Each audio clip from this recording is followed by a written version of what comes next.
বগুড়ায় দুপচাঁচিয়ায় দিন দুপুরে বাসায় ঢুকে উম্মে সালমা নামের এক গৃহবধূকে শ্বাসরোধ হত্যার পর লাশ ডিপ ফ্রিজে রাখার ঘটনায় পুলিশের তদন্তে নতুন তথ্য উঠে এসেছে। এই হত্যাকাণ্ডের ঘটনায় গতকাল বৃহস্পতিবার রাতে ফ্ল্যাটের একজন ভাড়াটে নারী সহ 3 জনকে গ্রেপ্তার করেছে দুপচাঁচিয়া থানা পুলিশ। তারা ডাকাতির উদ্দেশ্যে উম্মে সালমার বাসায় ঢুকেছিলেন এবং পরে তাকে হত্যা করেন বলে পুলিশের জিজ্ঞাসাবাদে বলেছেন। এর মধ্যে একজন আজ শুক্রবার সন্ধ্যায় বগুড়ায় সিনিয়র জুডিশিয়াল ম্যাজিস্ট্রেট মেহেদী হাসানের আদালত স্বীকারোক্তিমূলক জবানবন্দি দিয়েছেন।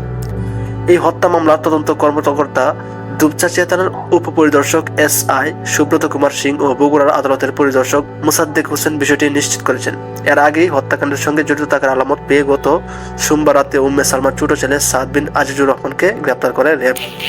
পরদিন মঙ্গলবার দুপুরে নিজ কার্যালয়ে আয়োজিত ব্রিফিংয়ে র্যাব 12 এর বগুড়া ক্যাম্পের অধিনায়ক মেজর মোহাম্মদ এহতেশামুল হক খান দাবি করেন, প্রাথমিক জিজ্ঞাসাবাদ সাদ এই হত্যাকাণ্ডে জড়িত থাকার কথা স্বীকার করেছেন। অর্থাৎ আমরা যে ছেলেটিকে অপরাধী মনে করেছিলাম আসলে সে অপরাধী নয়। তো এই ভিডিওটি বেশি বেশি শেয়ার করুন যাতে সবাই জানতে পারে।